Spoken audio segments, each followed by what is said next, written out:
Maman, je me demande souvent qu'est-ce que c'est que l'électricité qui fait fonctionner autant de choses autour de nous, comme les ampoules, la télévision, les PC. Alors, pour comprendre la nature de l'électricité, on doit d'abord parler un peu de la nature de la matière, et plus précisément de l'atome. L'atome, c'est quoi au juste?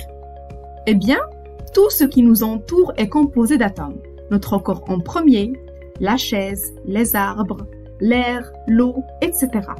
Les atomes sont très minuscules et ils composent tout ce qui est matière. D'accord, mais de quoi est composé l'atome? L'atome est constitué d'un noyau autour duquel tournent de petits éléments appelés électrons. Ok, c'est bon pour l'atome. Et l'électricité, c'est quoi au juste? L'électricité, c'est simplement un déplacement des électrons. En effet, sous des conditions spéciales, des électrons quittent leurs atomes pour aller tourner autour d'un autre. Ce déplacement se fait généralement dans des matériaux qui permettent facilement ça. On les appelle les conducteurs. Parmi les conducteurs les plus célèbres, on trouve d'abord le cuivre. Il y a aussi le fer, le zinc et les autres métaux. Mais si l'électricité est un mouvement d'électrons, comment fait-on pour les déplacer?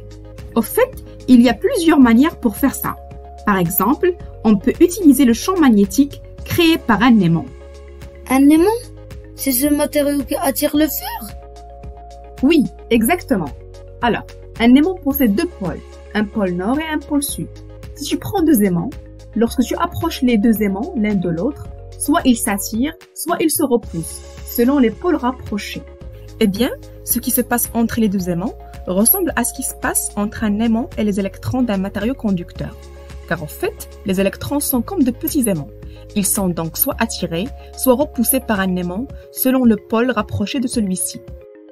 Généralement, pour avoir de l'énergie électrique, on utilise de gros aimants qu'on fait tourner à côté de plusieurs gros morceaux de cuivre, de façon à ce que tantôt les électrons sont repoussés par l'aimant, tantôt ils sont attirés, et ceci de façon continue, ce qui provoque un mouvement de va-et-vient continu des électrons.